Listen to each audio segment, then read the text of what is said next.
you will always have some issues or the other. Nevertheless, okay, so uh, as I was saying earlier, I work with multiple sectors, and my biggest clients are the Big Four. So I've been teaching EY, PwC, and Deloitte for over 4 years now. I've done over 300 trainings for them, and I teach partners, leaders, associate directors.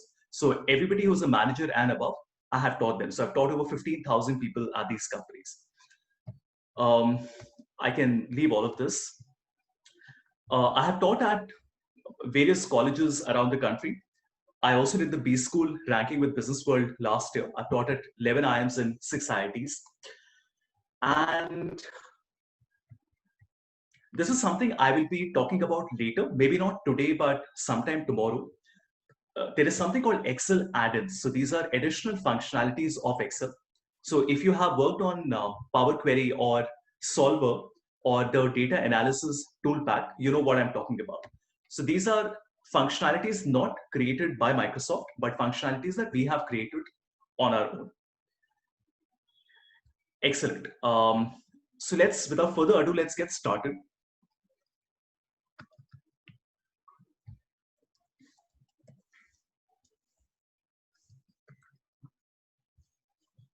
So I just want to explain to you the entire journey plan. So what are the topics that we're going to cover?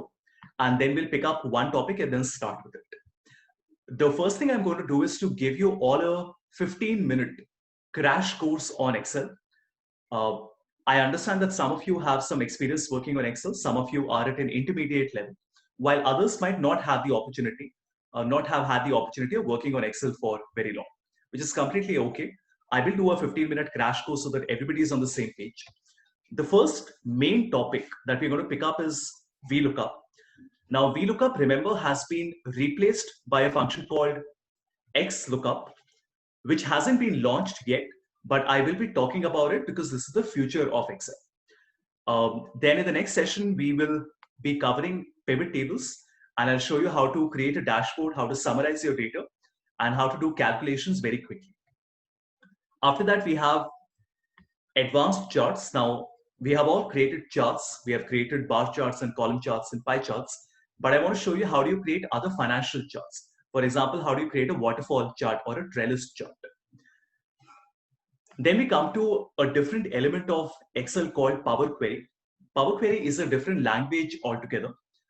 So all of you would know that Excel has Visual Basic, right? So Excel works on VBA, Visual Basic for applications. But Power Query is an additional element of Excel. It was introduced in 2008, but it has only picked up popularity in the last few years. Very, very powerful tool. Think of this like a data cleaning tool. It allows you to clean and prepare your data.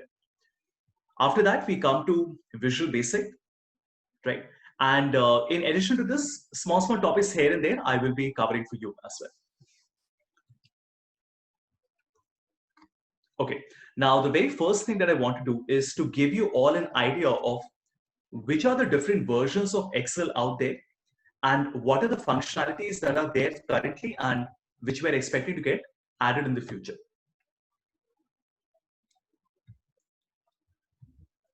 So I'm working on Microsoft 365. Some of you would remember that there used to be a version called Office 365. Now, Office 365 is no more. So Office 365 has been rebranded by Microsoft as Microsoft 365. So if anybody tells you that they're working on Office 365, remember, it's the same thing as working on Microsoft 365. Then there are other versions of MS Office, and I'm sure some of you will be working on them. So we have Office 2013, we have Office 2016, and we have Office 2019. And in all these three, there are different packages. So you have one for home and student, you have one for office, you have one personal edition.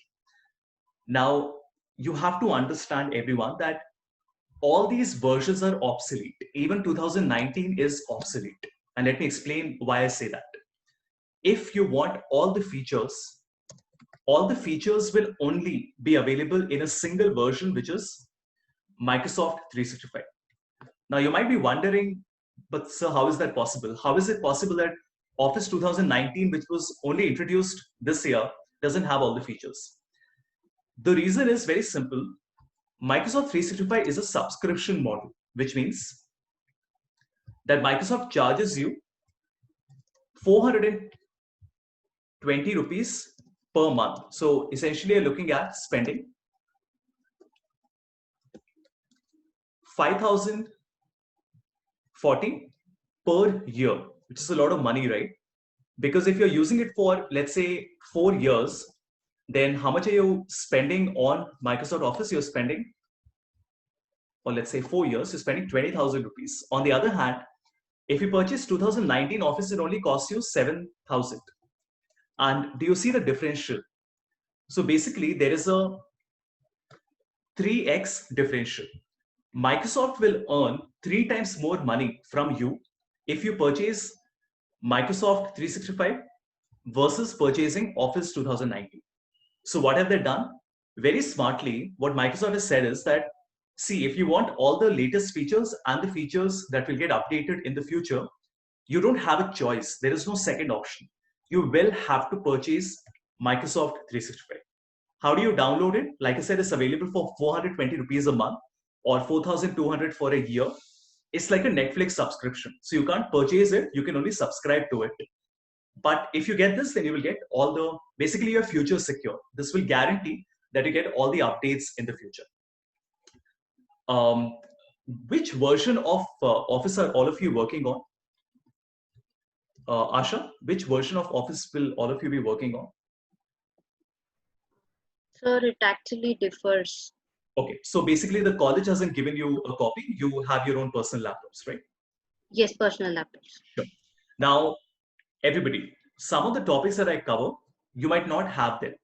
For example, some of you might be working on Office 2010. I don't know which version you're working on. Again, don't worry about it. Even a lot of companies have not upgraded themselves because it takes a lot of time and money and effort to upgrade from an older version to a newer version. But this is without question. So this isn't a loaded answer or an ambiguous answer.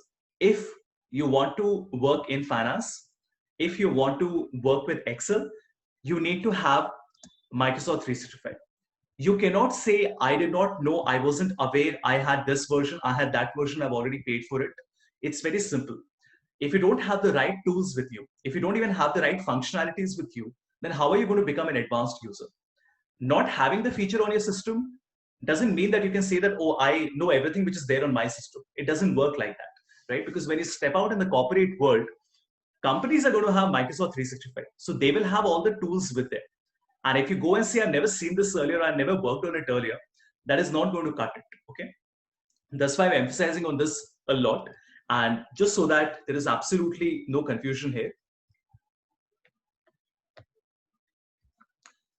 we have Microsoft 365. So you can just Google it and you go to Microsoft 365. You need it for home.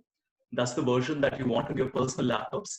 And this will show you 4199 per year or 420 rupees per month. All right.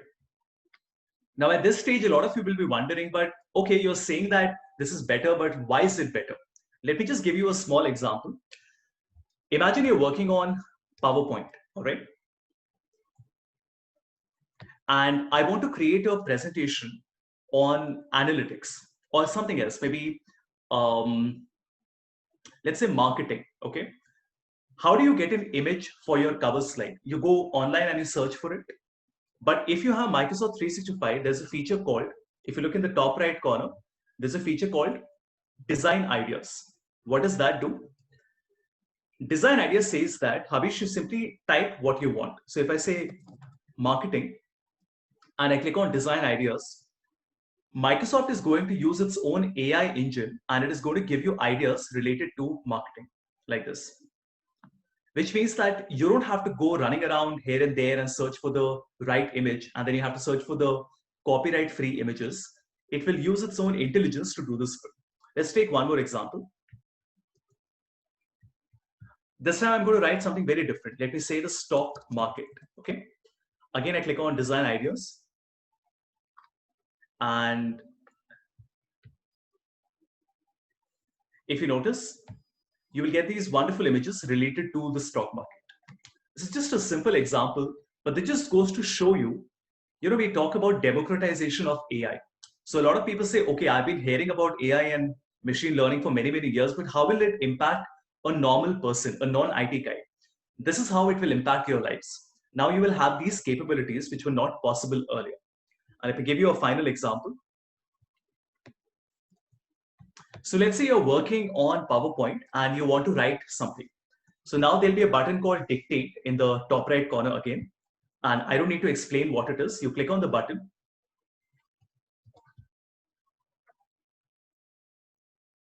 So I need an internet connection. Okay, I do have an internet connection.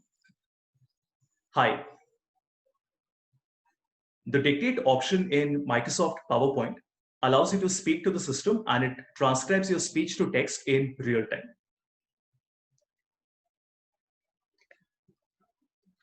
The Dictate option in Microsoft Word allows you to speak to the system and it transcribes your speech to text in real time. It doesn't matter what is the tone and the rate of speech. It works accurately because it uses artificial intelligence.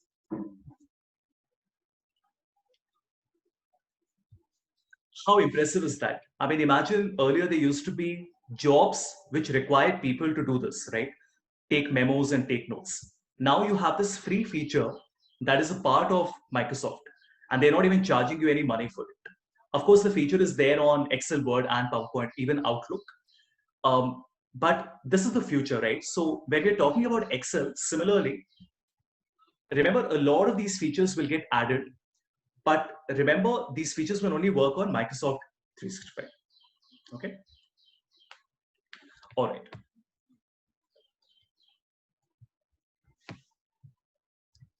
So I want to start with a simple example. We will come to formulas and formatting.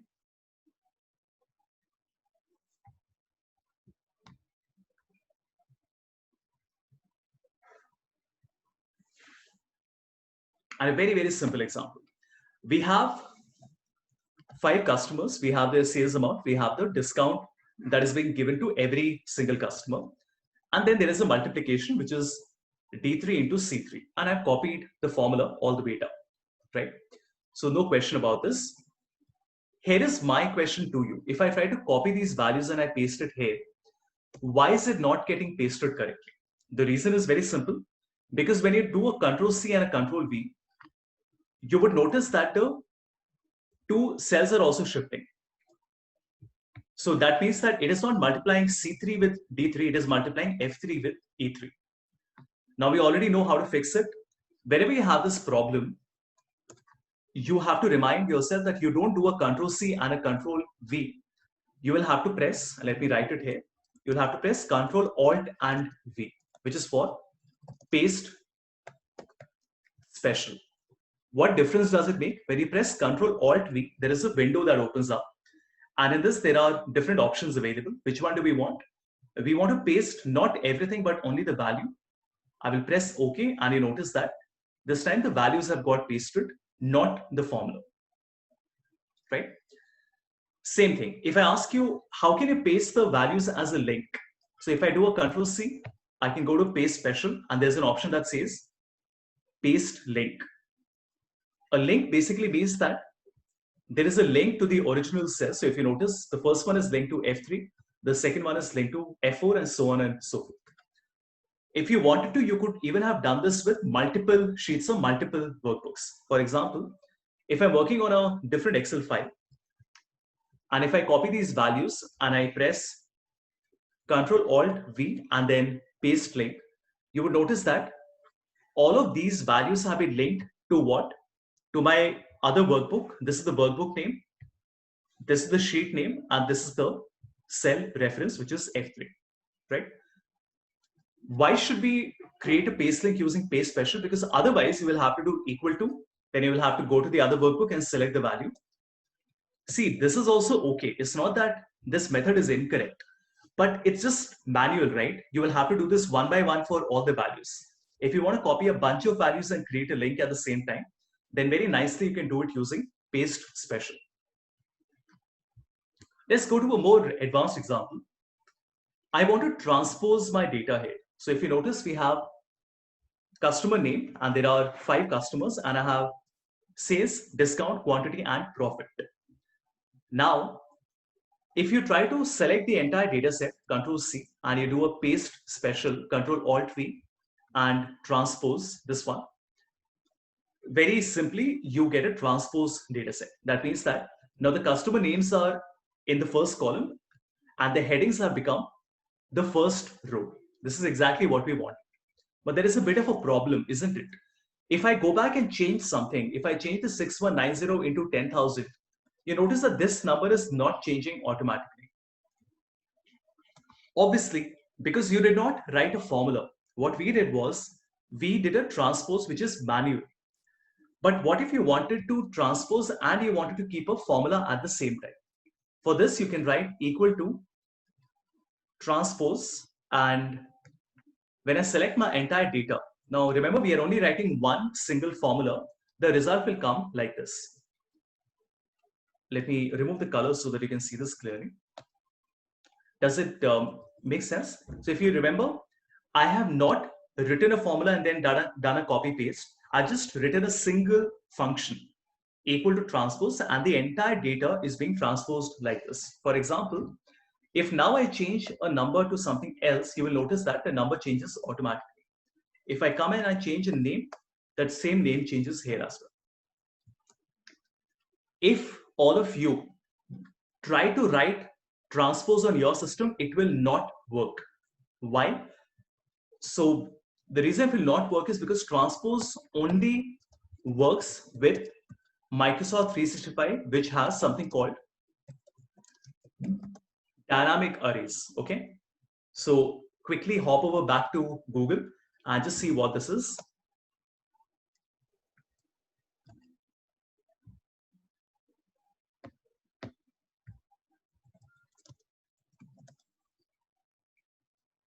So if I write dynamic arrays Excel, you will notice that dynamic arrays are a very new topic. They were only introduced in 2018 and they were only launched in 2019 for select users. So everybody in the world doesn't have dynamic arrays right now. And if you scroll down and if you come to the Microsoft website, what will you see?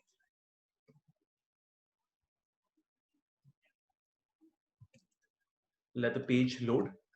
Do you see this, everyone? Excel for Microsoft 365, which means that dynamic arrays will only work for users who have a Microsoft 365 with them.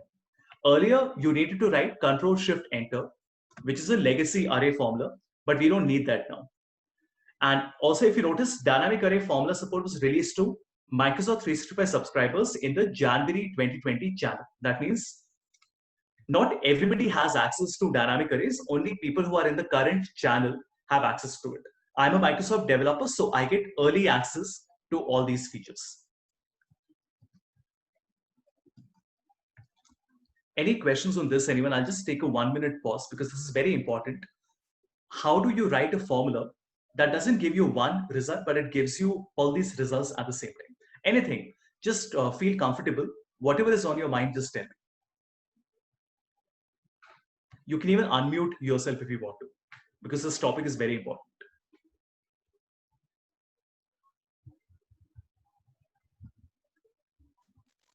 All right, let me quickly check. No, there is no alternative, Ayush. Absolutely no alternative. There is no illegal copy that you can get because Microsoft 365 is connected to the cloud. So even if you feel I can get a bootleg copy, get a torrent or something like that, it will not work. Microsoft Office has been pirated for its entire lifetime. We all know that, right? We have all sometime in our career used an illegal copy of Microsoft. But finally, Microsoft has figured out its game. Microsoft has said that, you know what? We are not going to let you pirate anymore. You will have to give. It's like, can you pirate Netflix? I guess you can download the videos, but you can't pirate the application, no, because the application is connected to the cloud. So they can track who you are. That's the point here, right? So Microsoft 365 is always connected to the cloud, which means that there is no way of doing this. Arvind, 100% you have the transpose formula in 2016. It's just that the transpose formula will not work the way it is working for me. Like if you try to do transpose on your systems, everybody, you will get an error. You will not get a result like this.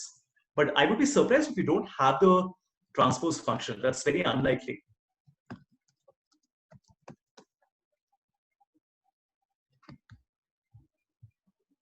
One second.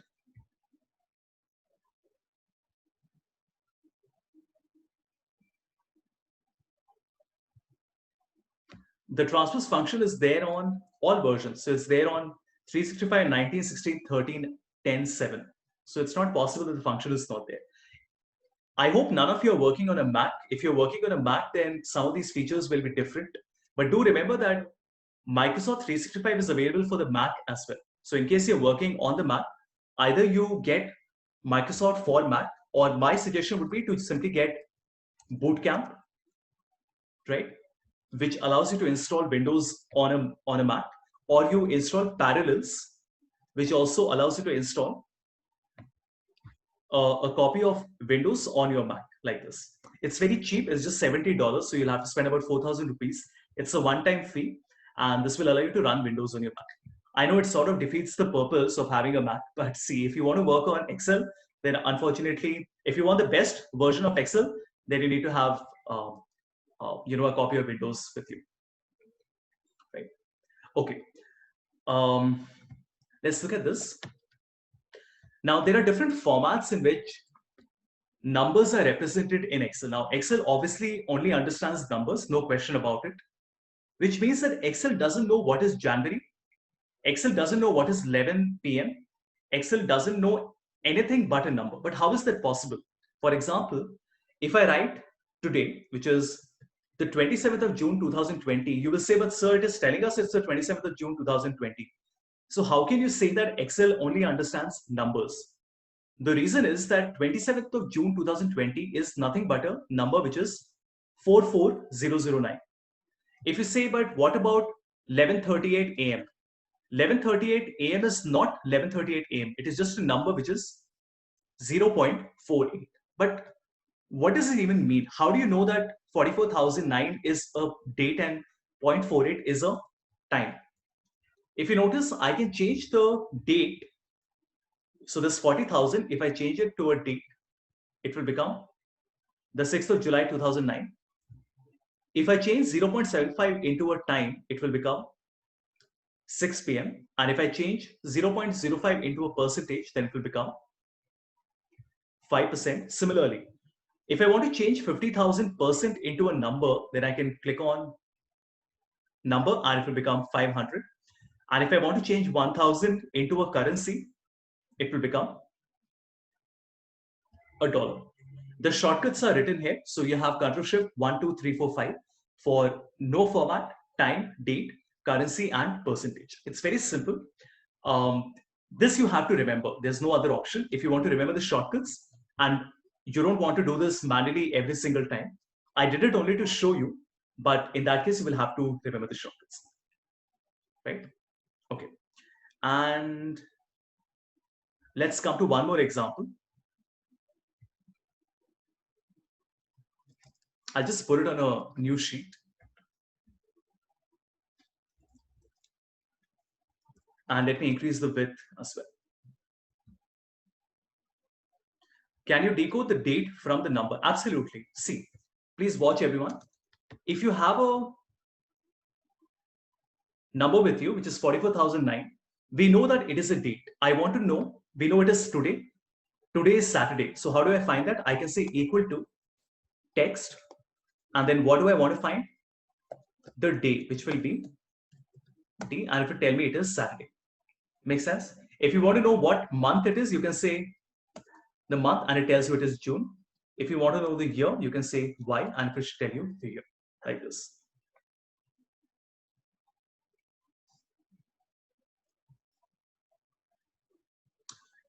Okay, so somebody said you're working on a friend's laptop which is having Microsoft Office 365.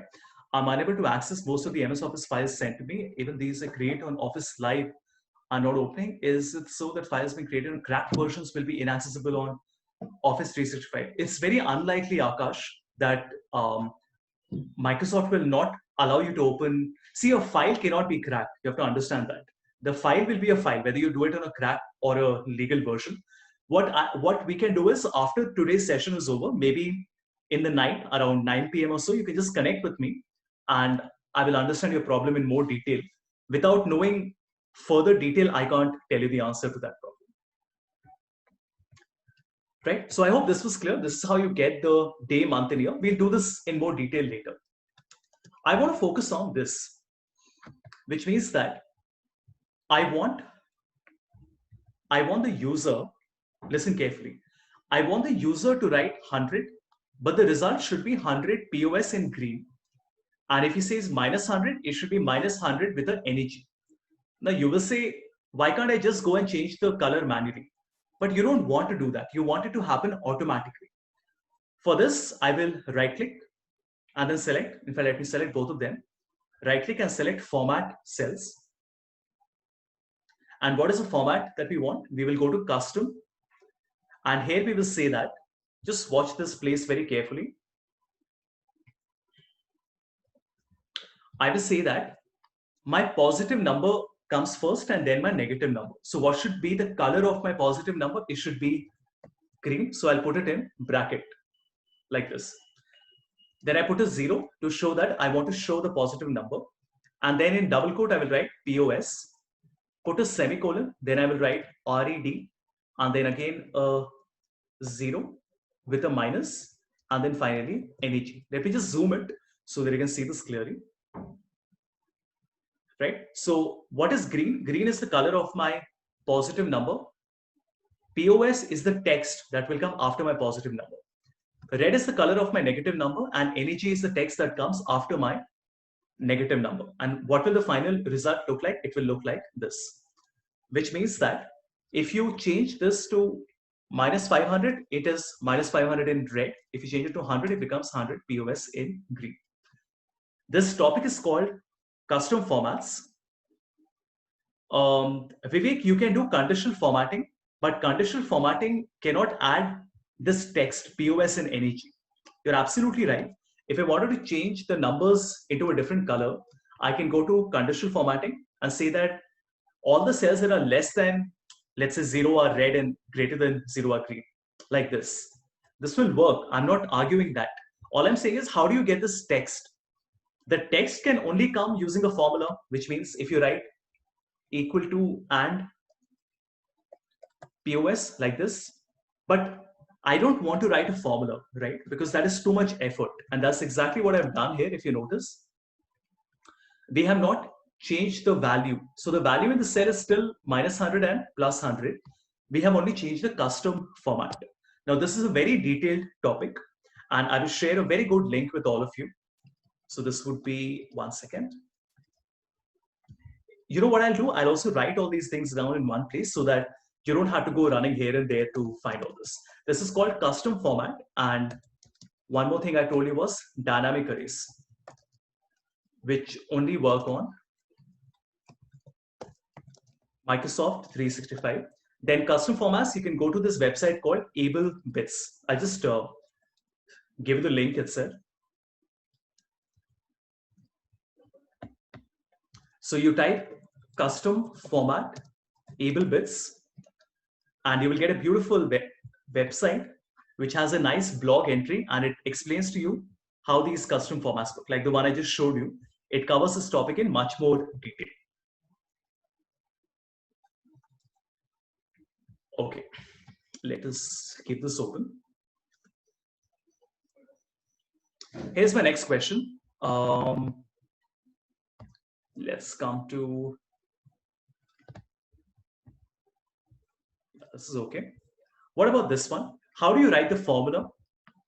You want to find different scenarios. That means that you want to multiply 21,000 with 10%, 12%, 14%, and 16%. So what is the formula that I should write? Can anybody put it on the chat window? Is this formula correct? If it is not correct, then what should be the correct formula?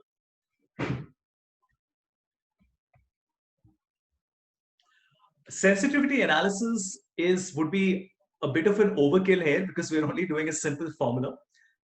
So absolutely. Now I can see slightly different answers. So Neetu Shri, I hope I got the name right. $5 is absolutely correct, and I'm very happy that you gave that answer. $5 would be absolutely correct, but there's a small problem. The problem here is that you don't have to put a dollar on 5, you have to put a dollar on B. 6 has to be free. Now, if you notice everyone, we will have to put a dollar sign on B5. Imagine we don't put it. What will happen? So like Vindhya said, if we don't put it and I copy the values, you notice the results are not coming correctly. Why? Because in every cell, the first one is B5 into C4. The next one has become C5 into D4. But it should not be C5 and D4. No, it should be B5 and D4. So what do we want? We want that this B5 should be locked. The cell should be frozen. How do we do that? We do that by putting a dollar sign like this. So I'll put a dollar sign here and here. And I notice this time when I copy, this is B5 into C4. The next one is B5 into D4, B5 into E4, and then B5 into F4. Works perfectly. What about this one? Same logic. This time it will be, yes. So the shortcut for putting the dollar sign is F4, the function key. Depending on the type of laptop that you have, some of you might have to press function F4, right? But that's okay. I think the F4 is overrated. I would always advise you to put the dollar sign manually and not do it automatically. Here again, it is very simple. We press B10 into C9 and the dollar comes in C9, which means that when I copy this down, I will get all the correct answers. So I get B10 into C9, B11 into C9, and then B12 into C9. So here's my question. Can anybody tell me what should be the correct answer on this one? Where should the dollar sign come? Take 20 seconds, think about it, and then tell me where should the dollar come?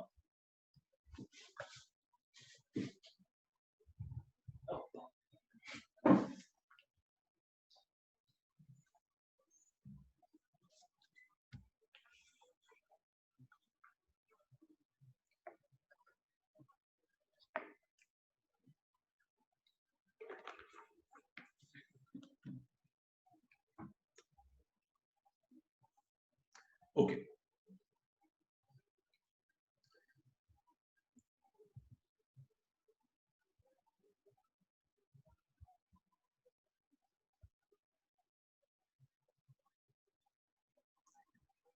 Okay. So good. I think some of you are getting the right answer. Absolutely. Great. So thank you for the answers, everyone. Now see, when I put a dollar sign and I do not put any dollar, when I write the answer and don't put any dollar, see the problem. The problem is that it is multiplying D25 with E24, not, and what should it have been? It should have been this with this, right? But it is actually multiplying, let me just do that once again, 14% with 9,000, but it is multiplying D25 with E24. What does that tell you? That tells us that we have to lock the first column, which is column B, and the first row, which is 21. That is all that you have to remember. There is no hit and trial. There is no rocket science in this. It's very simple. Whenever you have both rows and columns, and you know that you need dollar signs in both of them, just remember, you will put a dollar sign on the first column and the first row. Don't even think too much about it. So if you notice, equal to B22, which means that the dollar will be on B, and then I say C21 and the dollar will be on 21, like this. Why did I put a dollar on B? Because all the values are in B. And why did I put a dollar on 21? Because all the target percentages are written in 21. And now when I copy and paste the formula, notice it works perfectly.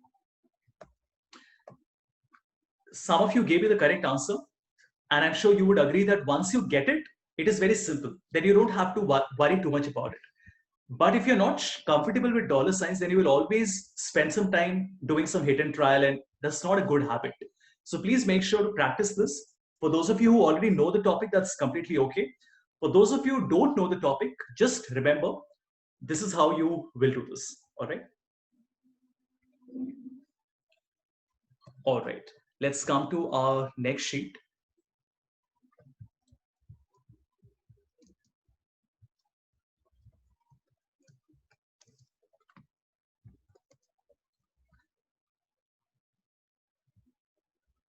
Okay, here's my question. I want to remove this. Let's just look at the first two. I have 10 customers whose sales values are written. I have their profit margin and also have their tax percentage. I need to find the total sales plus profit, which means 21,000 plus 3% of 21,000. How do we get the answer? Understood what I want to do, no? 21,000 plus 3% of 21,000, 46,000 plus 3% of 46,000, like that. What function will we use here? Does anybody know this? I'll give you a hint. What we are trying to do is we are trying to say equal to this into this, which gives me the profit margin, everyone. And then I say equal to the original sales amount plus the profit margin, and that will give me this entire column, and the sum would be 348670. Absolutely. So what we need here is not to do all this complex calculation. We want to do a simple sum product, which means that I want to find the product.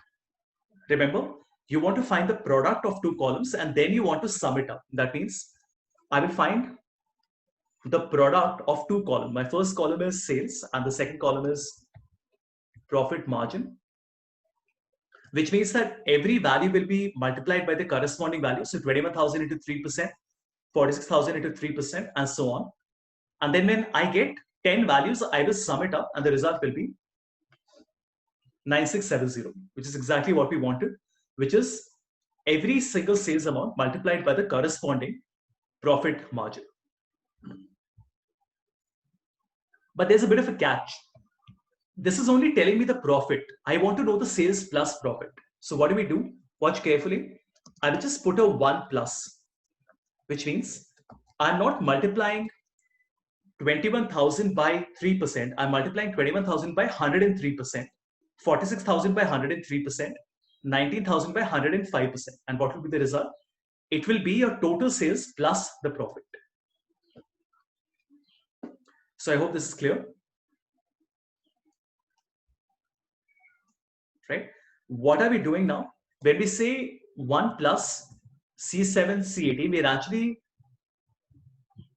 adding 1 to every single number. That means it's not 3%, it is 103%. Basically, rather than finding 21,000 plus 3% of 21,000, I'm saying, why can't I find out 21,000 into 103%? It will be the same answer, right? And that is how we use sum product for this calculation.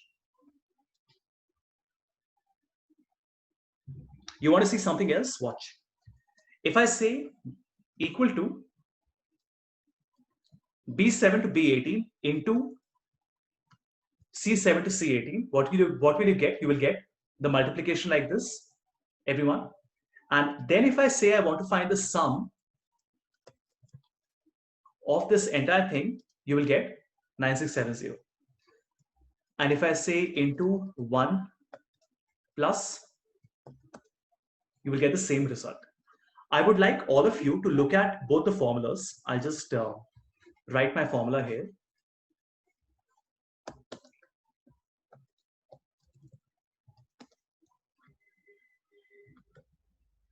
Tell me, which one do you think is better? The first one or the second one? Is the sum product better or is the sum formula better? Which one would you prefer?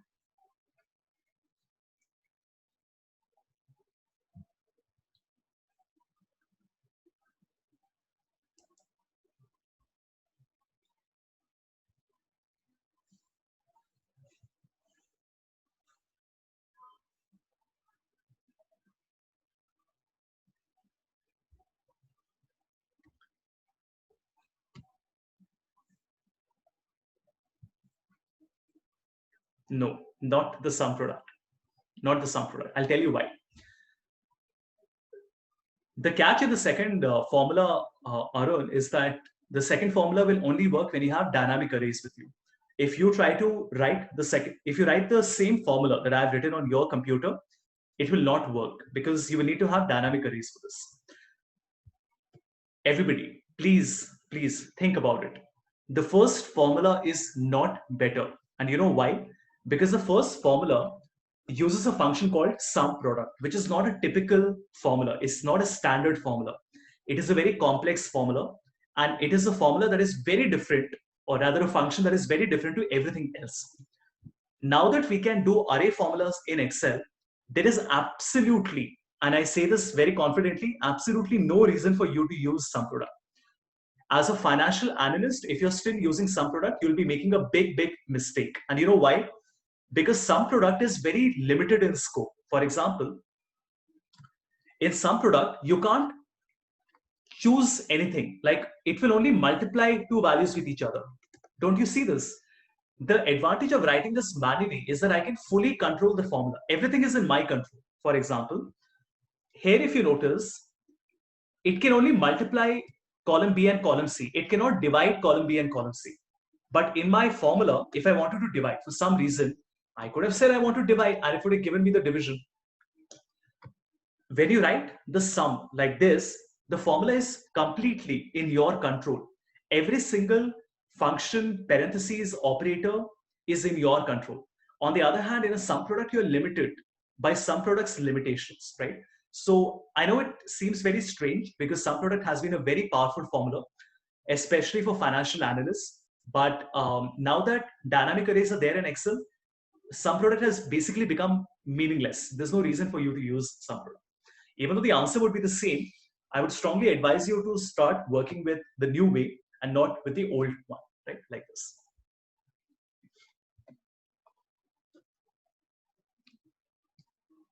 Excellent. Let me see the question.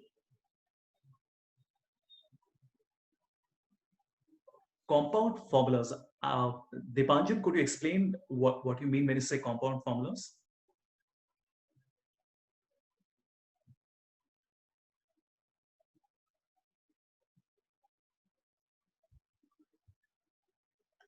Combined formula. No, combined formula will still be combined formulas. See, dynamic arrays is not meant to replace existing formulas. Your existing formulas will be the same. They will just become more powerful. I'll just put it like that. Right? So don't think of this as a replacement for existing formulas. The work that was happening 2 years back will still fundamentally happen the same way. It will just be an improvement. It will not be a complete evolution of old formulas. Okay, quickly. We have all these customers, and this is the last example. I have one more sheet, and after this, we start with VLOOKUP. I have 5,000 customers. I want to find the sum of sales. Very simple. Please watch everyone. What I want to do is I'll select my entire column right in front of you from the first value, which is in D3. I'm selecting all the way down till D5000.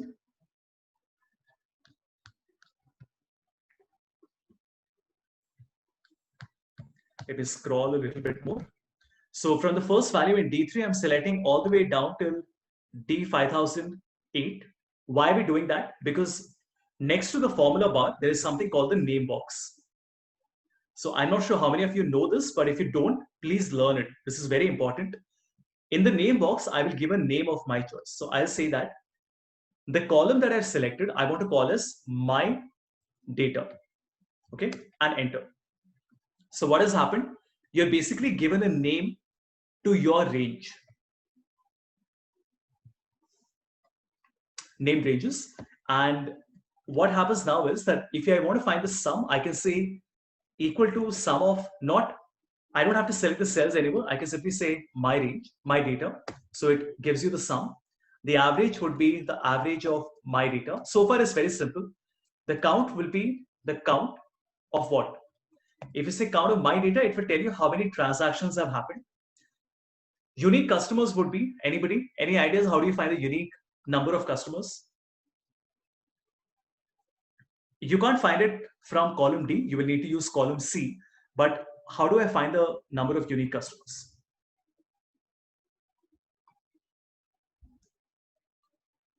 No, we don't have a function called distinct in Excel. Right? So distinct count is available on DAX, but it's not available on Excel. Right? So there's no distinct function. For this, there is a function called unique. Now, unique is a new function. So some of you might not have it. It has only been released for 365 users, okay? What do I do now? I will say, let me select my entire range of values and then we count it. So if I say count A, it will tell me that I have 793 unique customers. Let me explain how this is working. Let me do a small example, everyone. I have some customers here. How do I know how many of these are unique? I can write equal to unique, and that tells me that these are the unique customers. Make sense, everyone? Equal to unique. How do I find the count of these customers? I can now say equal to count A, and I can just write G6 hash. And this tells me there are 14 unique customers that I have. Let me just write the formula so that you can see this clearly.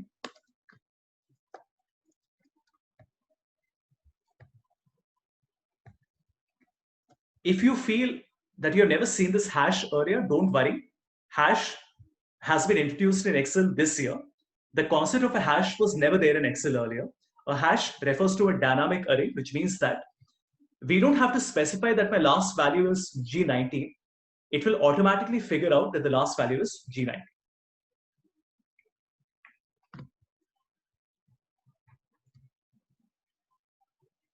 Vivek, sure, we can use a pivot, but then a pivot is a manual attempt, right? You have to create a new sheet, you have to make a pivot table.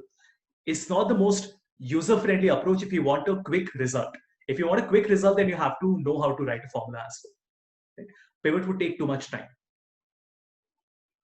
And in a financial model, every time you want a result, you can't end up creating a new pivot table. So I hope this is clear, everyone. I know this is a new topic, but very useful.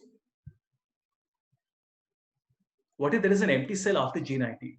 How can there be an empty cell after G19? Because I'm only looking at the unique values, right? So it's not possible for me to have an empty cell.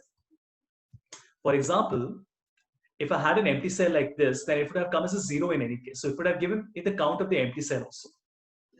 But if you have an empty cell, then you're making a mistake. Then I would say that your data is wrong. How can you have an empty cell in a list of names? It doesn't make any sense. See, if the name is not available, then you should write NA, whatever, NA or 999 or whatever it is that you want to write. But there is no concept of a blank cell. What does it even mean?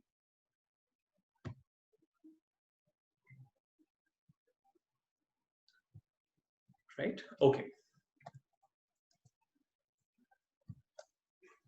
How do you find the missing values? Very simple. We can do a count blank. And it tells me that in my data, there are 5 customers for whom the sales amount is not mentioned. Okay. Then we have the largest transaction, which would be max of my data, which is simple enough. And then minimum will be minimum. Can anybody tell me the answer to this? How do you find the average of the 3 smallest numbers?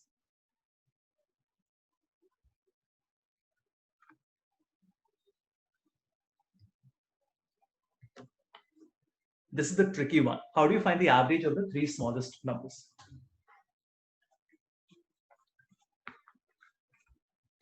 Think.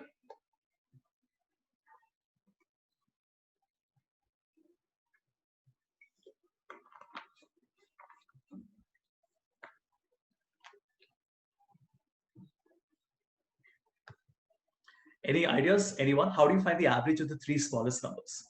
Now, what I'll have to do here is first, okay, there's some using smaller than average, absolutely. Now, this is what we do. Please watch. If I write equal to small, right, and I select my data and I say comma 1, it will tell me what? It will tell me that 200 is the first smallest number, which is the same as the minimum number, right?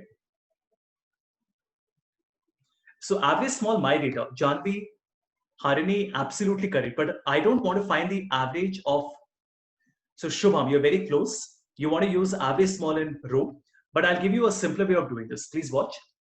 If I put small my data 1, what are we getting, everyone? It is telling us the average of the smallest number. Now I will put this inside a curly brace like this.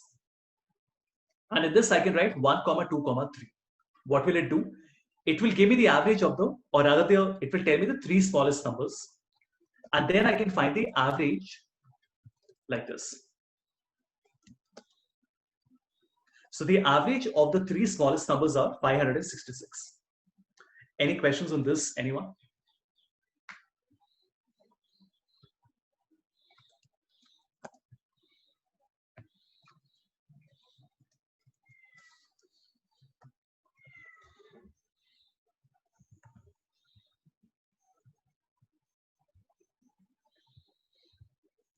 Dipanjan, you can, the practical use, Krishna, is very practical. If I have 700 customers with me and the manager tells me, oh, you're in finance, right? So let's say you have different um, expense items, okay?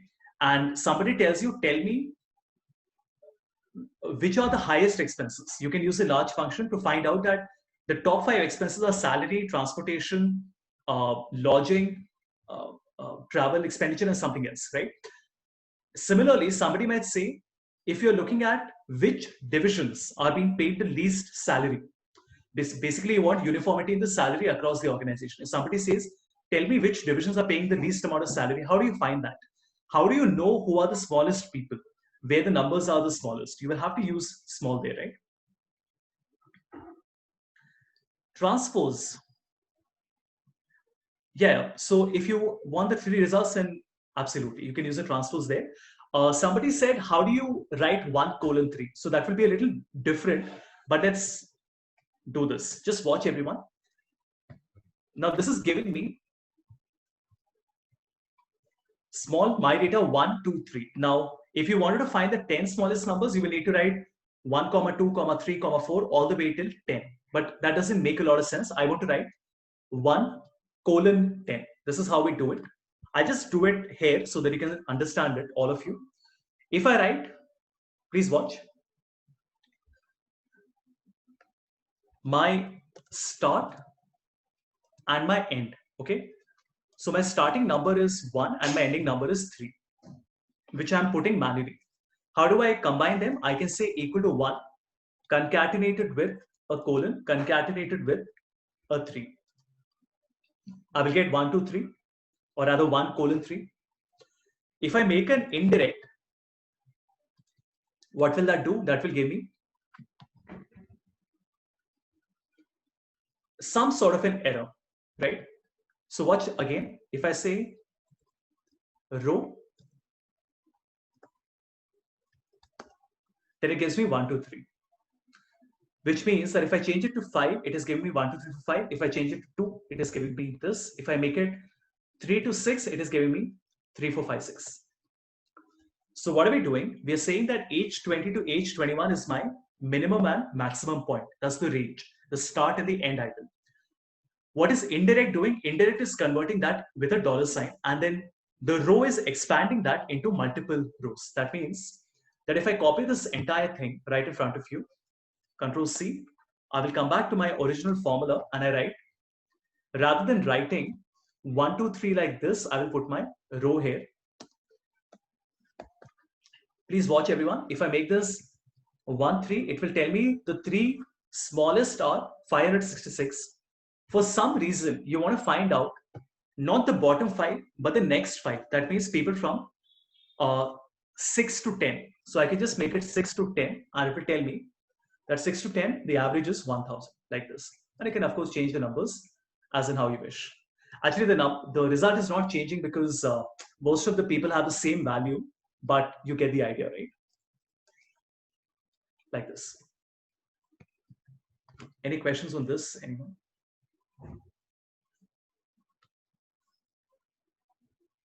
Can we use the minimum function to get 3? No, the minimum will only give you the minimum, only the smallest number. The minimum can't give you anything but the smallest number. Right. Take a moment, just look at the formula, think about it. Let me know if there's anything you would like to ask.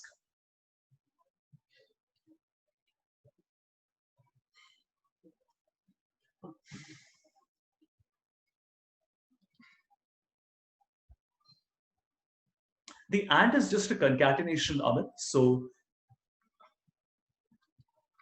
sure. The AND, let me answer the AND bit first. The AND is just a concatenation. So when I say Havish and Madhupati, how do I combine both of them? I say equal to Havish and, sorry, equal to B2 and a space and B3, C2. That's all, right? It's just a concatenation. Indirect works like this. So if I say, let's say, hello world, okay, and we say by world, and I please watch carefully, I say B6. And if I write equal to B6, or let me not make it B6, like too complicated, let me write B2. Can anybody tell me what will be the answer that I get in C6? Will it be B2 or will it be hello world? So in C6, what will be the answer? Will it be B2 or will it be hello world? But why not hello world? B2 is a cell, isn't it? All of you are saying B2, which is okay, but why is it not? Of course, there's an equal to sign. I put an equal to sign here. Everybody, there is an equal to sign, okay? So it's not that the equal to sign is not there. Before this, you mean like this? That has nothing to do with this. You will never have a equal to before a reference in a cell. That doesn't, that will never be done. That doesn't make any sense, okay? So don't do that. Now, this is what is happening. When I tell Excel, tell me the value from B6, it says, Havish, there's a value called B2 in B6. But I want to explain to Excel that this value is not a normal value. It is actually a reference to what? To the actual cell B2. How do we do this reference? For this, we use indirect. So if you notice, when I say indirect, it will not show me the value of B2. It will actually go to B2 and tell me the value from B2. So if I change it to B3, then it will show me the value from B3, like this. I hope that is clear now. There are 5 functions, everybody, which is, I mean, it's not even important. It is your life blood when you're looking at financial work. So you have index, match, indirect, offset, address, right? And I'll just complete it. So you have rows, then you have columns,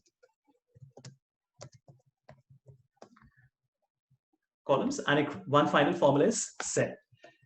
You cannot work in finance if you are not very, very comfortable with all of these functions. These are all modeling functions, okay? Index, match, indirect, offset, address, rows, columns, and cell. Okay? So maybe just note it somewhere. This is super, super important. I also put it on the sheet that I had.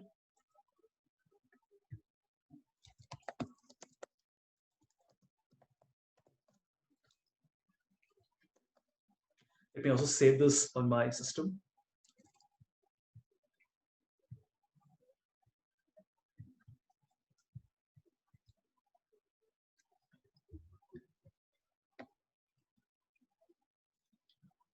Okay, great. So coming back, let's look at this. So can anybody tell me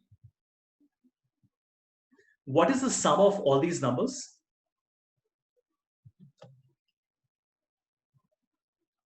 What do I write?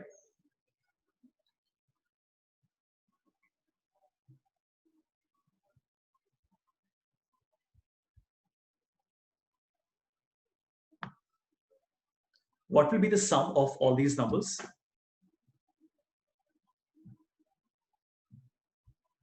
I'll give you a hint. It is not a sum function, because when you write a sum function, then you will get an error, because a sum function cannot handle errors, right? So what do you write? 20 seconds. Anyone?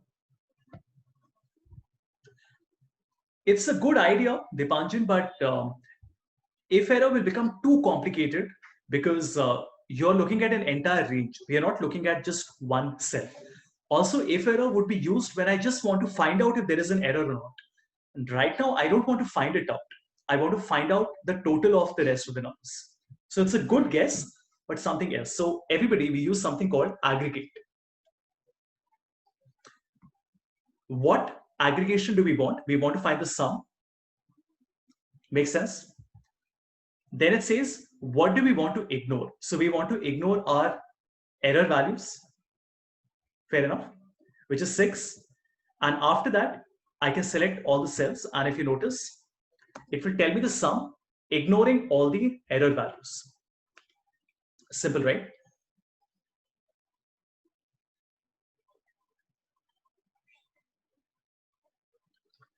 If you want to find out how many errors are there, well, this is very simple. I did 9, which is the sum, right? It's just a code. So 9 refers to the sum, which is, and the 6 refers to ignoring error values. That's all. How do you find the number of errors? Now, this one is a little interesting, and see the result. To find how many errors I have, the first thing that I want to do is I want to convert every value into a 1 or a 0. That means if the value is a normal value, it's a 1, otherwise it's a 0. We are ignoring multiple errors, no? They can be different errors. So div is 0, we have something like this. It will still work. It's not just for divisibility by 0 errors. It will ignore any error that you have. Right? Now I want to find out how many errors do I have. So the first thing I'll do is I will say that if error, I want a 1, otherwise I want a 0. I hope this makes sense. Which means that, a second, if there is an error in L3 to L16, 1 by 1, so it will check L3, L4, L5, L6, L7. So if there is an error, it will give me a 1, otherwise it will give me a 0. Make sense, everybody? So what will the result be? The result will be, one second.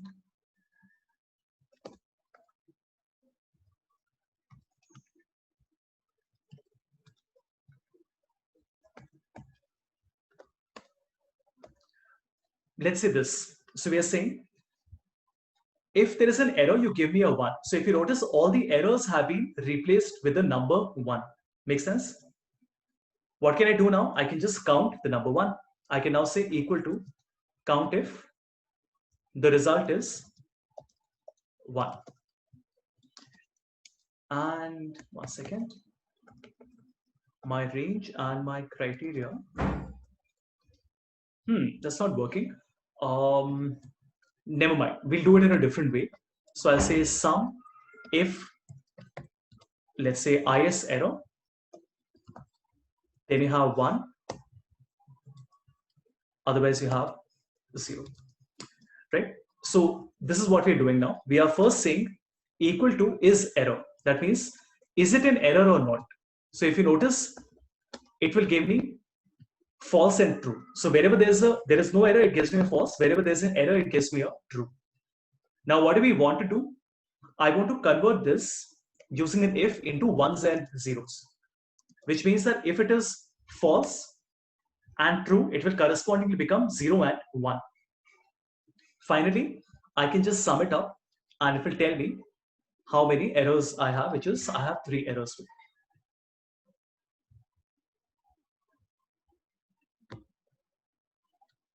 Can you use find and replace? No, you can't. Find and replace is not able to detect errors. You can't use Control F to find an error. It doesn't work, right? Because errors are a special type of cell. So you find and replace will not be able to find it. For example, if I copy an error and I select and I go to Control F and I try to search, you will notice it says not found. Because remember, an error is a special type of cell. Control F will not be able to find that cell for you. And also, even if you could do it, it would still be a manual approach. No, COUNTIF is error and range. Let me try.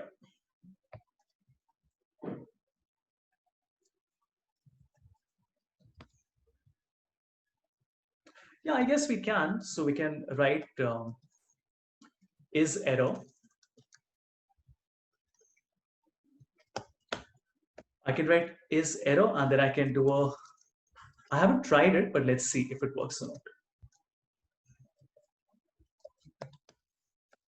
Yeah, so this will not work. I'm not really sure why it is not working. There must be some reason for it, but yeah, this will not work. We try a 1. Let's see if that works. Yeah, that doesn't work either. I'll also have to think a little bit about why this is not working, because I always use this one. Must be some reason for it. I'll have to think about it. Anything else? Anyone?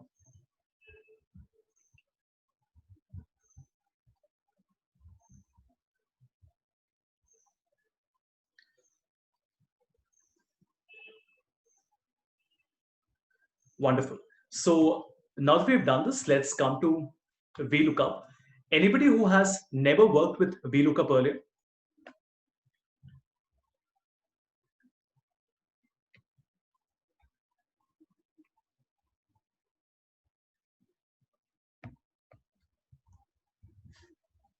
Anyone who has not worked with VLOOKUP earlier?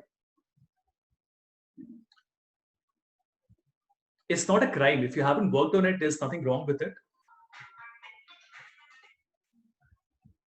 I just want to be sure, because then I'll cover a introduction accordingly.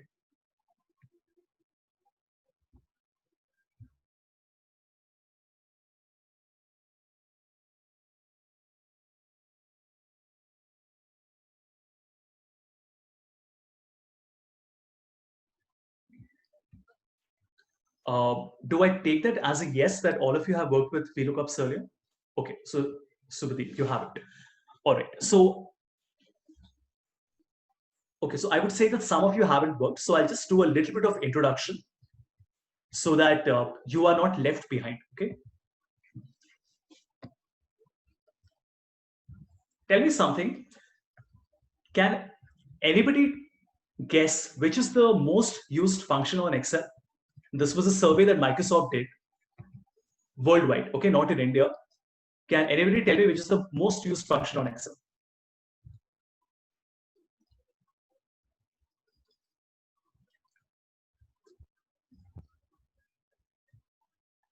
I think it should be a fairly simple answer. No, it's not VLOOKUP. The most used function is sum. There's no question about it, right? The second most used is average, and the third most used is VLOOKUP. But that's still quite a big statement. VLOOKUP is the third most used function in the world. That just goes to show you how important it is. Now, a lot of people have questions and they say, what's the big deal about a VLOOKUP? It is not a calculation, which means that VLOOKUP is not doing a calculation. It's not giving you a different result. It is just going to your data and then taking out some part of your data. But here's the problem. Let's say you have an organization, you guys are studying at IFMR. There are so many students. If I look at, I don't know for how many years the university has been there. Imagine there are thousands of students. If I ask you that, see, this is a student code, and can you tell me which batch was the student code in and what was his name, his or her name? You will say, okay, what's the big deal? You will do a control F and you will find that result. Makes sense? In that master database, which is that Excel file.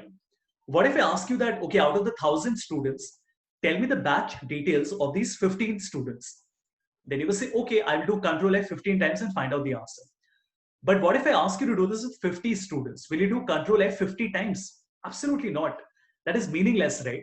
Is it possible? Of course, yes. Is it practical? No, it is not. That is why we need VLOOKUP. VLOOKUP stands for vertical lookup. What is it? It's just a function that allows you to find the data that you want. That's it. When you have a large data set with you, 50 columns, 5,000 rows, and you want to find a specific name and a specific record, that is how VLOOKUP helps you. That is the basic idea of why VLOOKUP is so important. It is important not because it does a calculation or any analysis. It is important because when you have a large data set with you, let's say you're downloading something from SAP and you want to find the product details for a particular code, how are you going to find it among thousands and thousands of rows? That is where VLOOKUP becomes very important. So a small example, we have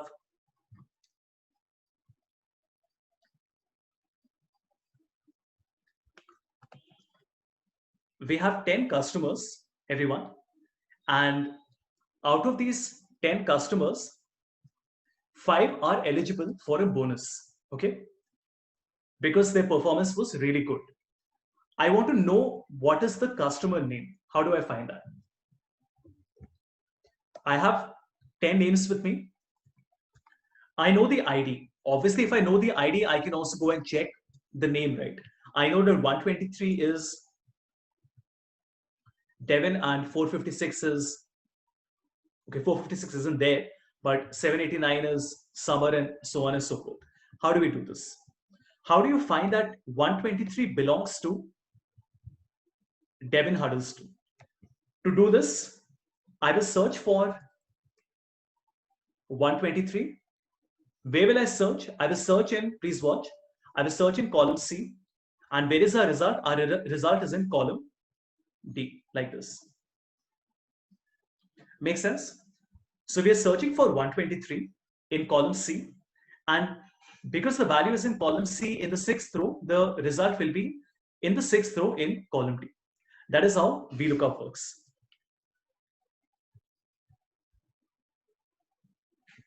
Absolutely. So equal to VLOOKUP. What is the lookup value? It is I5.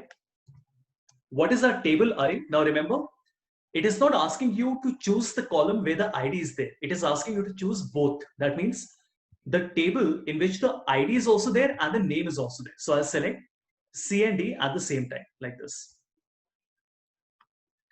In C and D, how many columns are there? There are 2 columns, right? C is the first one, D is the second one. So out of these 2 columns, my answer is in which column? Column index number. It is column number 2. And then what is the type of match with the range lookup? This means, are we searching for an approximate match or an exact match? That means, are we searching for an ID which is exactly 123, or are we searching for an ID which is close to 123? Now that is ridiculous. No, obviously you're searching for an ID which is exactly 123. So I will use an exact here, and the result will be Devin Huddleston, like this. If I said 785, you notice the result would have been Ruby Patel. And if I said 235, it would have been Mary Parker, like this. Any questions on this, anyone? It's very important to get the fundamentals right before we continue. But in this, if the lookup value is not in the first column of the array, then it won't work. Absolutely. So we'll have to figure that out, right? That is a problem with VLOOKUP, which is that if the value you're searching for doesn't exist in the data set, then you can't blame Excel. Excel says, Havish, I was expecting that the value would be there. Now you're saying that the value doesn't even exist.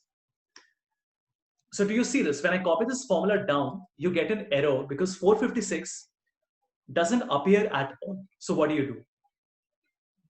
Obviously, there'll be an error because Excel says, I don't know what to do. You told me to get the name for an ID called 456, but there is no person with an ID 456. For this, you will have to write an if error. So we will say that if there is an error, then I want to say ID not found, like this. Is this clear, everyone? What is VLOOKUP doing? VLOOKUP is saying that, okay, you gave me the ID, I will tell you the name. But what about a situation wherein you gave it an ID which doesn't even exist? It's not that that will happen, but it is possible, isn't it? Maybe that person has left the company, or maybe his ID has changed, whatever.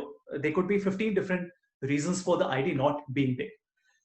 That is why you need to have an if error, because the if error will make sure that the result does not come as an error. It comes as ID not found. And again, if I copy this till the end, you will notice that even 673 is coming as ID not found. But why? 673 is there, isn't it?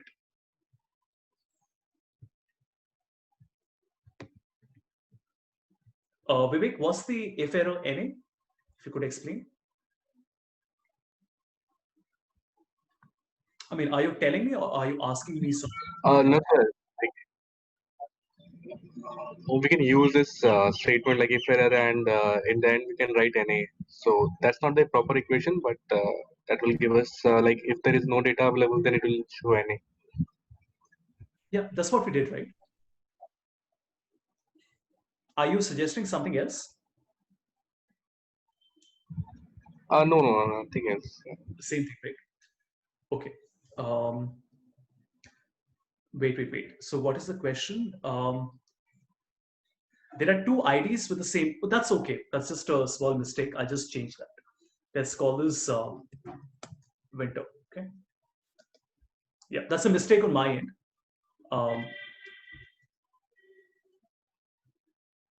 No, but hold on. Wait a second. Why are we doing that? Why can't two IDs have the same name? Of course they can. Can two people not have the same name? Of course they can. Okay, what I made is that the ID should be in the first column and not in the second column. We cannot reverse the order. For example, we cannot find the serial number for IDs. You cannot find the serial number for IDs because VLOOKUP will only search towards the right. So if you look at the function,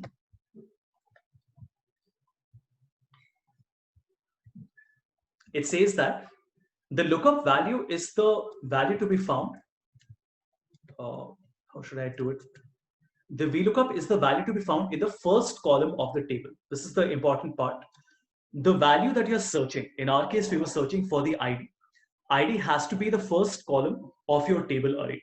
That is not a choice, okay? That is a mandatory combination that you have to keep in mind. There are ways in which we can fix it. For example, XLOOKUP does not have this problem, but with VLOOKUP, unfortunately, you can't go to the left. It's not possible. For example, if I asked you that I'm giving you the name and you give me the ID, how will you do that? If I gave you the name, which is Devin, and I ask you, can you tell me what is the ID? You can't tell me the ID because if I say VLOOKUP Devin and I search in column D, how can I search for a result in column C? I can't go to the left. I can only search in E, F, and G. I can't go back. Okay, always remember that. So it's not that we are making a mistake or we don't have the capability of doing it. VLOOKUP always assumes that the value that you're searching is the first column of your table. Obviously, because an ID, a customer ID, an employee code, a product code will never be in the middle of your data set. It will always be at the beginning of your data set. If you have your product ID here, then all the product details will come after that. It will never happen that the ID comes after and the details come before. Would you ever do that? It wouldn't make any sense. Would you write your name and then write your ID? You wouldn't. It doesn't make any sense. Of course, I mean, that's why we all need to learn Excel, right? You have to create spreadsheets that incorporate formula because the formula is not going to read your mind and fix your mistakes.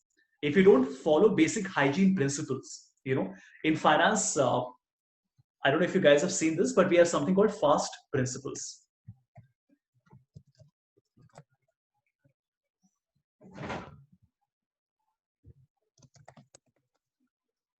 Right? So these are standardized financial modeling guidelines. These are called FAST standard. So there are rules that allow you to create spreadsheet models.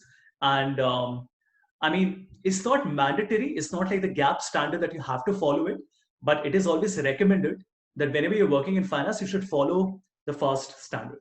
So even at the big fours, they don't follow it strictly, but it is always recommended that they follow it, right? So it stands for flexible, appropriate, structured, and transparent. The free PDF is available. And anyway, you can just see the website and see where you download it from. But this is a must. I mean, if you guys haven't seen this earlier, please make sure to read this entirely. This is Very, very important. Okay. I'll just share the link with you.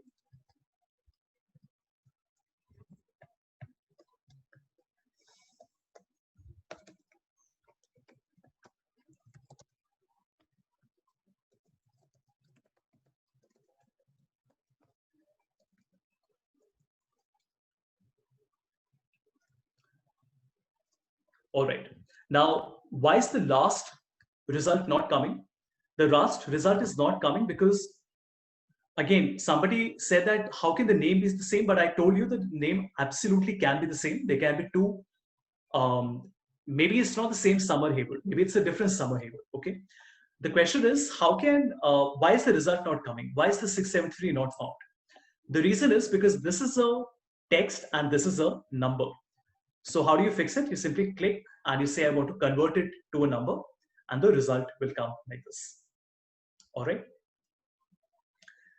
I just want to give you guys an introduction as to how XLOOKUP would work. Now, XLOOKUP is a replacement for VLOOKUP. It can do everything that a VLOOKUP cannot, right? And XLOOKUP has been introduced last year. It is slowly being released to everybody around the world.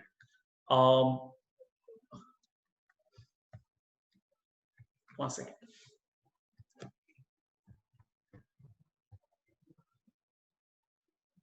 So again, you have 365 and 365, okay, not available on any other version. What does it do?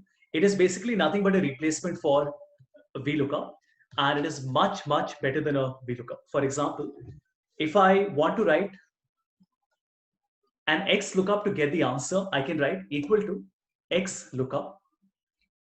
What is the lookup value? Same as earlier, it is I3. What is the lookup array? Now, do you notice?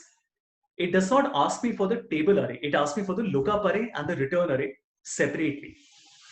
And how does that help me? That helps me because I can select ID and then I can select customer name, and you notice we get the answer. Now you might say, but okay, what's the big deal? The big deal is that if you had a name with you and you wanted to go to the left and find the ID, now I can do that. I can say XLOOKUP. What is my lookup array? It is customer name. And what is my return array? It is column C. And it will give me the ID. So XLOOKUP is not forced to search only on the right. It can search either on the right or on the left, or to the right and to the left. Right? So if you look at the function, you can look in any direction that you want. Any question on this, anyone?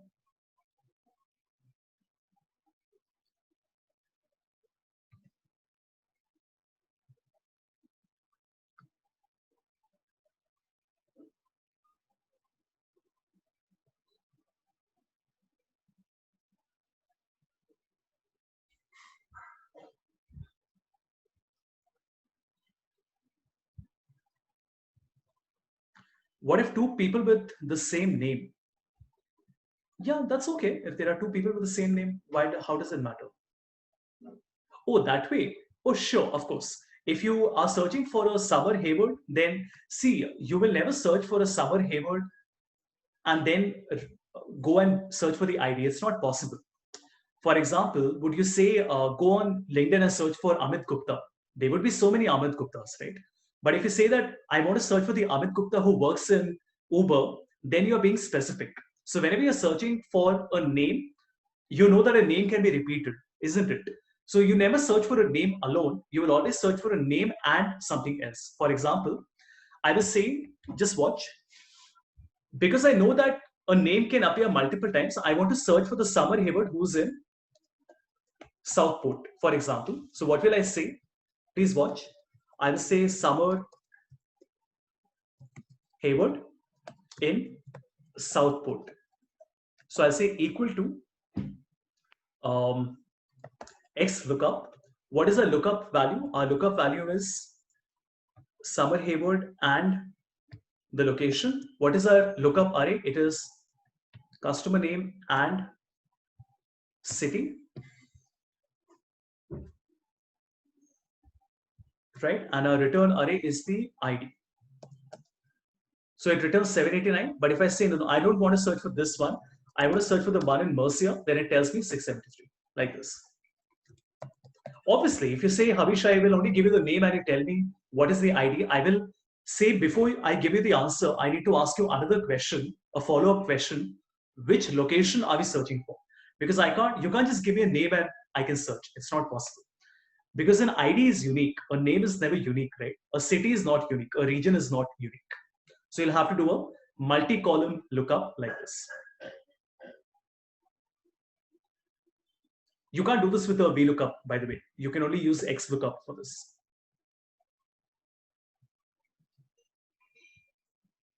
Okay. See, the questions you're all asking is very practical. So don't feel that it's a silly question. This is exactly the type of problems that we have in companies as well, right? So when auditors are working and people are working as financial analysts and consultants, this is exactly the type of challenges we all have. So the questions you're asking are great. I'm just telling you that sometimes the answer is not the best that you want. I mean, it's not, you don't get the right answer that you have on your mind. That's okay. Then you just have to experiment more and keep on thinking of better solutions. You might say, but this is too complicated an answer. I can't help with that. Your problem was complicated. Definitely the answer will also be correspondingly complicated. Right? Okay. Now, XLOOKUP has another capability up its sleeve, which is that if you select column, please watch. If I say I'm searching for C and I want column E, it will give me the city. Now, everybody knows, sorry, I want to search in column D. It will give me the name. But what if you wanted the name, the city, the region, and the sales amount? So I can simply write D:G. And if you notice, it will now give me all the 4 results in a single formula. Very cool, right? Let me make sure if it works with multiple as well. No, it won't work. Never mind. So we can ignore this, but you can get results from multiple columns using a XLOOKUP like this. So you don't have to write separate formulas for this. Any question on this, anyone? I think it should be fairly simple. In fact, I would go to the extent and say that it is even simpler than a VLOOKUP. And I absolutely love it. I mean, XLOOKUP has learned from all the mistakes of VLOOKUP, and they have finally fixed all of these things. Right? What if you want multiple results using a VLOOKUP? Now that is possible, but you need to have dynamic arrays for it. For example, if I wanted to find the customer name and the city and the region, okay, please watch everyone. If you wanted to find the customer name and the city and the region, let me just paste the format and just increase the width a little bit, and that should be great. Okay, please watch. Now, if I want different results, I can write VLOOKUP, and instead of writing this 2, I can write in curly brace 2, 3, 4. Remember, we did this with a small function as well, and if you notice, it will not work. Why is it not working? Oh, I'm sorry, I haven't selected the other columns. So C, D, E, F, G, I will return 3 results for me. Very cool, right? So what have we done? Rather than one answer, we're looking at 3 different answers like this. But remember, you need to have dynamic arrays on your system. Otherwise, you will be able to use VLOOKUP, but not with this. Can XLOOKUP also be used in place of HLOOKUP? Absolutely, Rashi. XLOOKUP can work exactly like an HLOOKUP as well. But let me tell you, in 20 years of experience working on Excel, this is my 20th year working on Excel. I've authored 13 books, 9 of them are on Excel. Let me tell you, I've used HLOOKUP probably 5 times in my entire life. HLOOKUP is one of the most meaningless functions. Are there cases where HLOOKUP is needed? Not really. Because if at all you need to get an answer for which you feel you need an XLOOKUP, I will always use a index match. HLOOKUP is not something you should use. There are a number of reasons for it. The most obvious reason is that when you use an HLOOKUP, it typically means that your data is not in the right order, which clearly is an indicator that you have to go and fix the data before you write a formula, right? Also, HLOOKUP is not something a lot of people are comfortable with in any case. So you should avoid using it. But the main reason is that HLOOKUP will only be required when the data is not correct and you're trying to fight with the data. So I would always recommend never ever under any circumstance use HLOOKUP. Like I said, in 20 years, I've not used it more than 5 times. But yes, to answer your question, XLOOKUP can do what HLOOKUP can do as well. Great. Any other questions, anyone? Either on XLOOKUP or on VLOOKUP?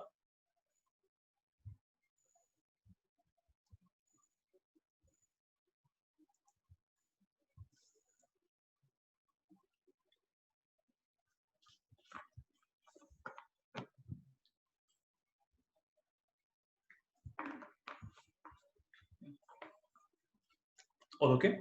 Great. Let's move on to the next example.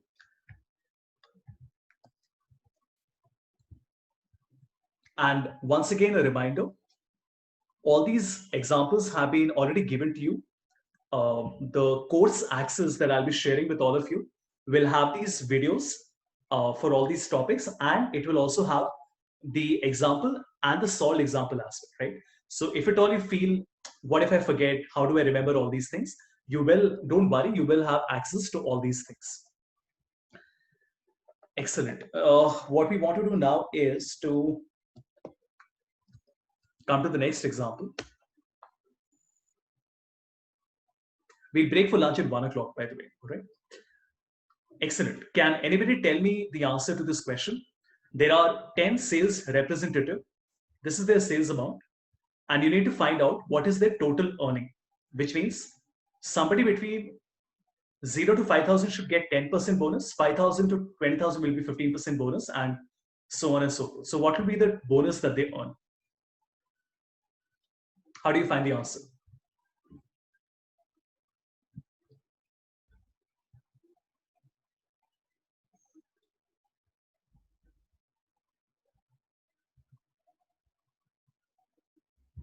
Anyone? Okay. Right. So you want to do absolutely. So we use a VLOOKUP. Vivek, we will not be doing a sum if because we don't want to sum up results. We just want to search for a result, right? Exactly. So we want to use an approximate match. So this will be equal to VLOOKUP. We are searching for 1,000. We are searching where? Now there's a bit of a problem. I don't have a column in which all the numbers are written. So I'll have to create a new column with the numbers in it. What is the minimum required for 10% bonus? 1,000. What is the minimum required for 15%? It is 5,000. Or let's just call it 5,001, and this is 0. And then minimum is 20,001. And you get the idea, right? 35,001 and 38,001, like this. And now I can write VLOOKUP, search for 1,000 in my first column, and the result will come from the third column, like this.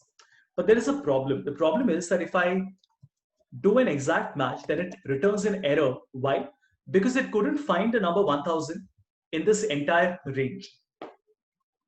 Obviously, but we know that 1,000 is not present, but it is available between two numbers. So we want to change the last one to approximate match, which is true. And this time you notice you will get all the answers. Let me just convert it into a percentage like this.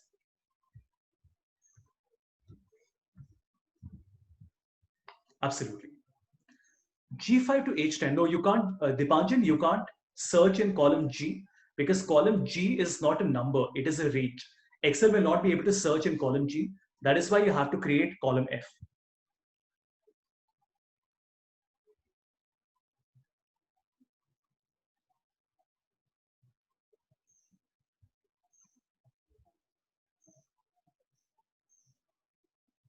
Right?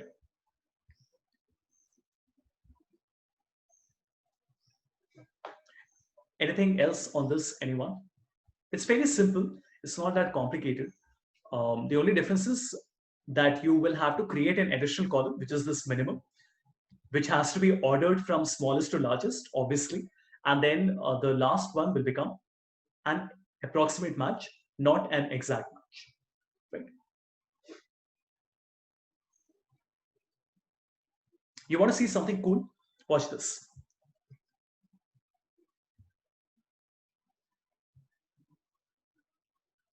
Total earning is the sales. No.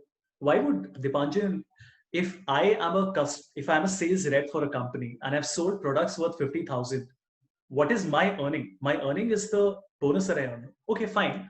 I'll take that as well. So if you want to multiply, you tell me what will you do? If you want to so let's change the question a little bit. The question here is what will be the, let's just call this sales plus bonus. Let's put it like this. How will you find this? Kirti, we are taking the minimum because, for example,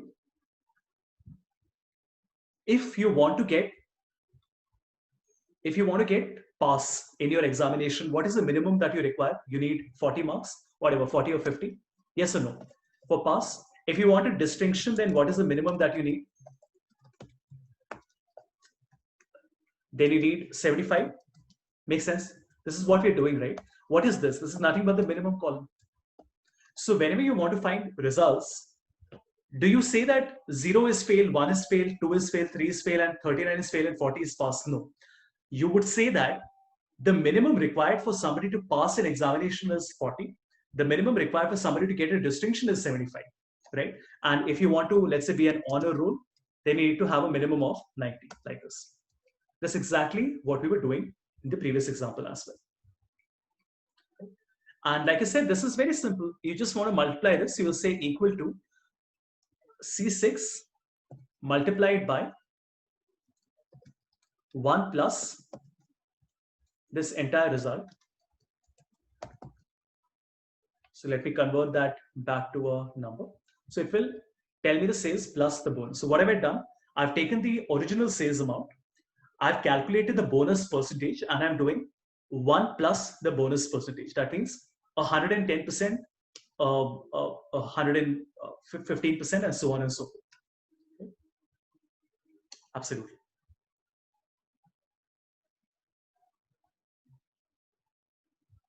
Dipanjan, your parentheses is not in the right places. So remember, you have written this. You've written C6 into 1 plus VLOOKUP like this. The answer will not be correct. See, you're getting 1000 plus 1000.1. You will have to say C6 into and then the parentheses starts like this. So starting before 1, the parentheses has to start this one. Not after 1, it has to be before 1. Because this entire thing is 1 plus 10%, right? You're not multiplying C6 by 1. You're first adding 1 to the bonus and then you're multiplying it by C6. So just be very careful. It's just basic BODMAS, but be very careful about this, right? So like I said, I want to show you something very cool. Imagine that you wanted to get the result without creating a table like this. How do you do that? Please watch. I'm going to remove my entire table and I will create a table like this. Okay, watch carefully. What is the minimum? 0. And what is the result? The result will be 0.1, which is 10%. Makes sense? Okay, then what is the second row in my table? It is 5001, which is how much? Which is 0.15, which is 15%. Then the third row is 20,001, which is 0.2. And then we have 35,001, which is 0.25 or 0.25. And then finally we have 38,001, which will get 0.3, like this. And let me just make some spaces so you can understand this well. You know what we've done here? We have got an error. Let me see why we're getting an error. 1 second.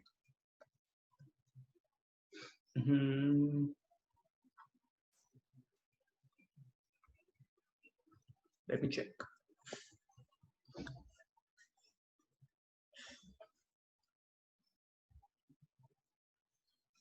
Okay, I forgot the column number, my mistake. So let me just also put column number as 2. So what we have done here is, Now I don't need this table at all. If you notice, I can just delete this entire table, or maybe delete the minimum, because now my formula is not connected to a data set, which means that now I can write the entire table within my Excel formula. And where is the table? This is the table that I've created. Let me know if you have any questions on this.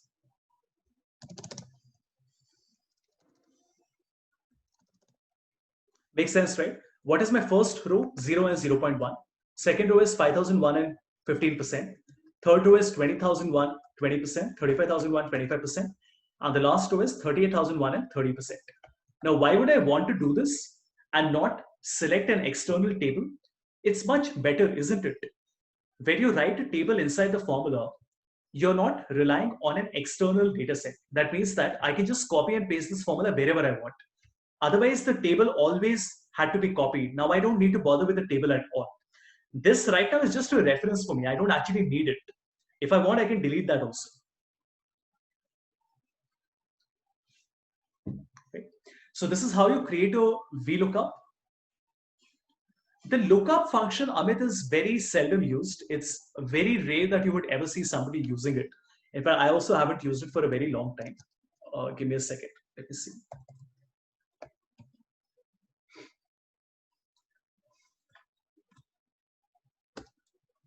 So you're searching for the value, you're searching for the vector, one row or one column. Okay.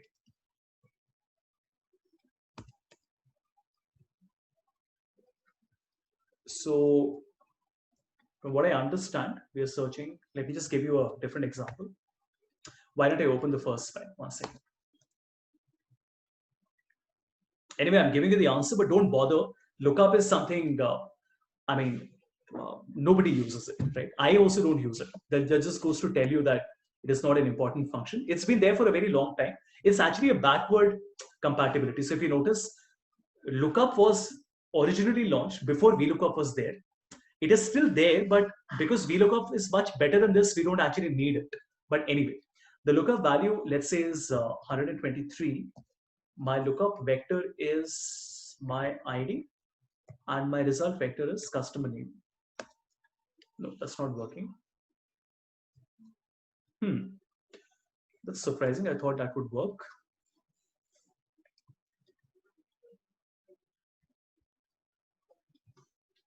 Is a range that contains only one row or one column of text, numbers, or logical values. That's what I've done. Placed in an ascending order. Okay. You know what? I think you can just Google it and find it. But like I said, please don't bother with this too much, because lookup is something absolutely nobody uses. And the reason is because it's just a backward compatible function. So that if somebody is opening a file from 1999, it will not give an error. The function will still open on Excel. But otherwise, there is no advantage of using the lookup over other functions. Right? I don't use it, so I'll not be able to talk about it. I'll also have to Google and search for this.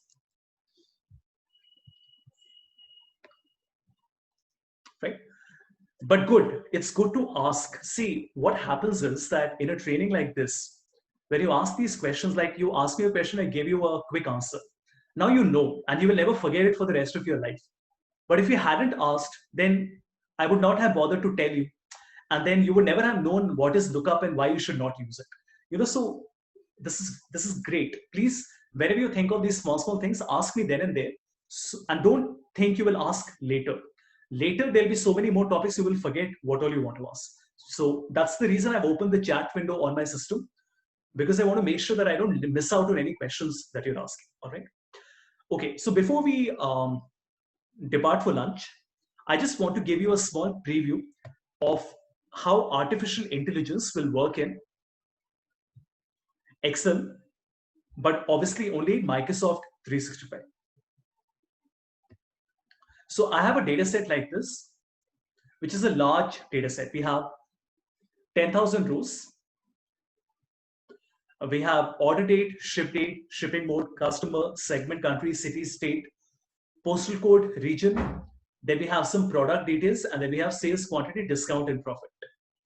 If you want to find out who are the top 5 customers, if you want to find out which are the best regions, which are the best states, what is the total profit, you will make a pivot table, but no. You have an option called Ideas. Remember, Ideas is only in Microsoft 365. Ideas is an AI feature. What it does is when you click on it, Ideas sends your data to the cloud. It uses Microsoft's cognitive services to analyze the data, and the result that you get will look like this.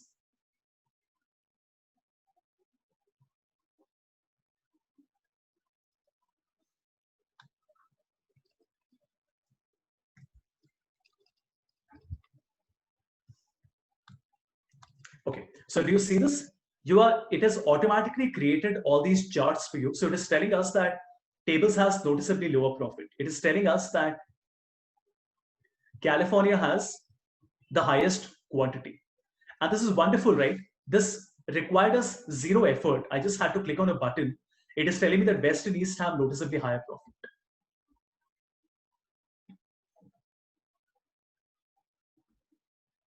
Yeah. Why would it not be safe? Dipanjan, why would data not be safe? At the end of the day, financial data is being saved on the cloud itself, right? So if you're working with SAP, if you're working with Google Cloud, Amazon Web Services, Microsoft Azure, at the end of the day, it is confidential, right? And Microsoft, in any case, is the best company when it comes to confidentiality. Apple, Google, they've all known to have leaks. Even Amazon, to some extent, sometimes. Not even Amazon for that matter. Microsoft is considered one of the safest companies. Sure, if you're working with a BCG or a strategy and or a Bloomberg, there might be client restrictions. So your client might sign an NDA with you, prohibiting you from using ideas. But I work with a lot of companies. I work as a consultant for Amazon, Flipkart, Uber. I work with Vedanta, and none of my companies has an issue. I use ideas with all of them, right? Is there any way we can take the data from a financial statement and put it in an Excel format rather than doing the same manually? Yes, so Power Query would be the solution, Krishna, but it will not be a one-click solution. Because see, a financial statement is not a standard format. How somebody prepares a financial statement depends. Whether you have kept some blank rows, whether you have kept the same number of columns, what is the heading. So getting a financial statement on Excel also means that you will have to clean the data quite a lot. It's not that it's a standard format that you can just click on a button and it will come.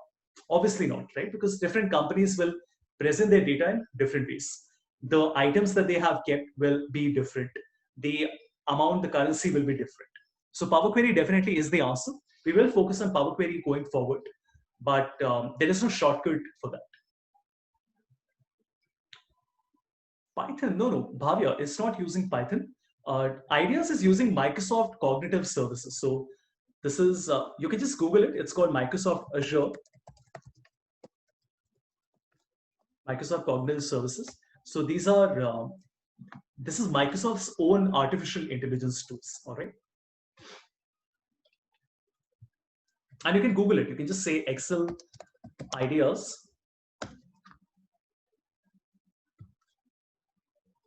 And it will tell you that, 1 second.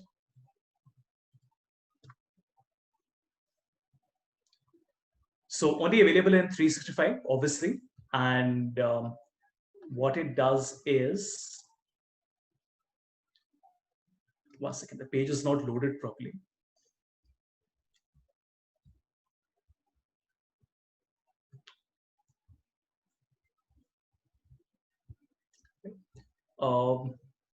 I don't think they have explained here how it works, but that's okay.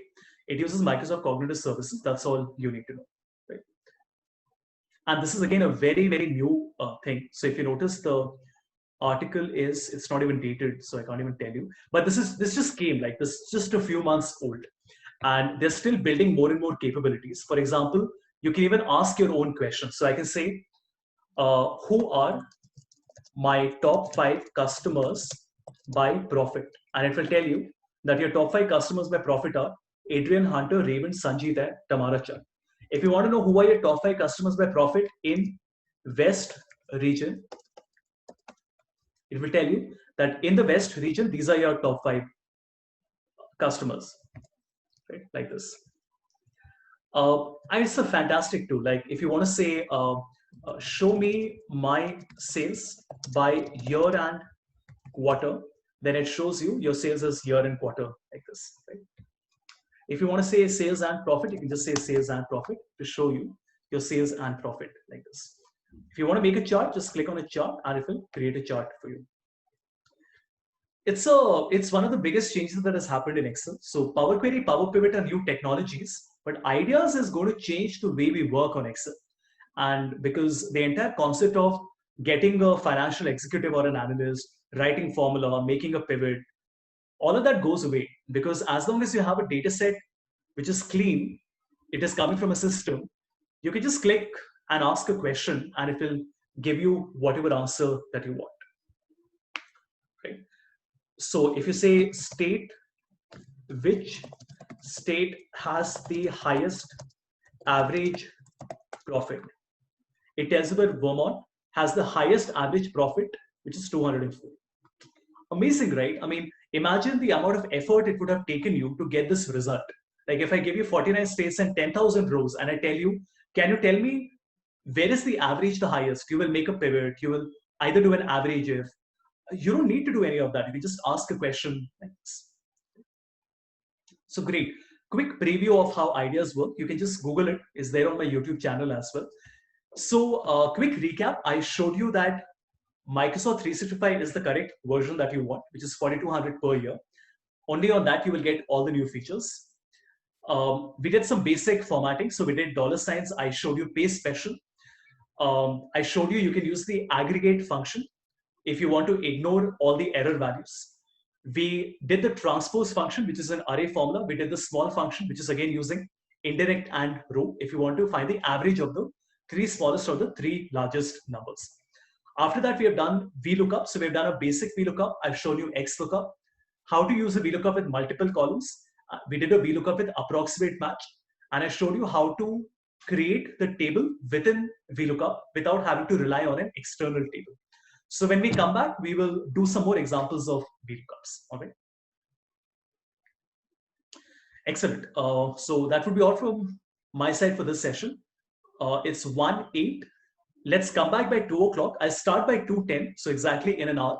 But let's start joining in by 2 o'clock. Please remember, the Zoom link is different. It's not the same. So you will have to exit this and you will have to rejoin on the other link. Okay. Great. Let me just quickly answer the questions that have been asked. Can you segregate text and numbers in a cell? Can you visualize the data using Ideas? Yes, Dipanjan, you can. So let's say you want to say, show me region by profit. It creates a chart for you. So it does visualize data for you. Even though visualization is not its specialty, it is typically meant to give you results as tables, but it does visuals also very well. Can you segregate text and numbers in a cell? Sure, we can. Like if you have text and numbers written like this, I can use flash fill. So I can write DP and 13,000, and I can press, the shortcut is Control E. So Control E will separate the text and the numbers like this. We'll do this later. How do you open the function argument? We click on this FX button, this one. Right? The shortcut is Control Shift F3. So Shift F3 will open the function argument box for you. Good. Any other questions?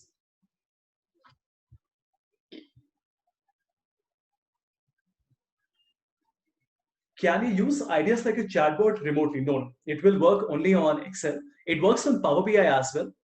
At the moment, there is no app on which it will work. Might get added in a few years, but don't expect that it will come anytime soon. There's a company called Alpha.ai which does this chatbot. It's not a chatbot. Okay, you can consider it as a chatbot. It basically is an AI natural language query engine on WhatsApp. I'll just share the link with you 1 second.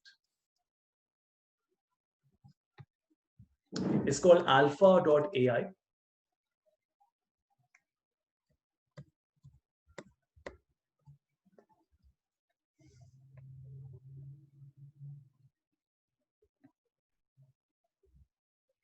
Right? So Alpha AI is a Delhi-based company. It's a startup, and they allow you to ask questions on anything, Excel or even on WhatsApp, and these are voice-based insights. So if I give you an example, like this.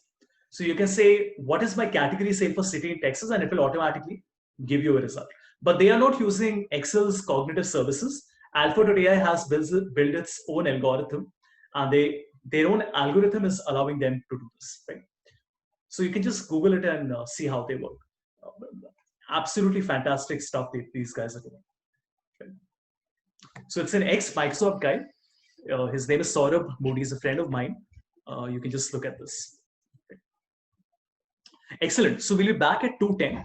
If you have any questions, just make a note somewhere. We'll come back and continue. Right? See you in a bit.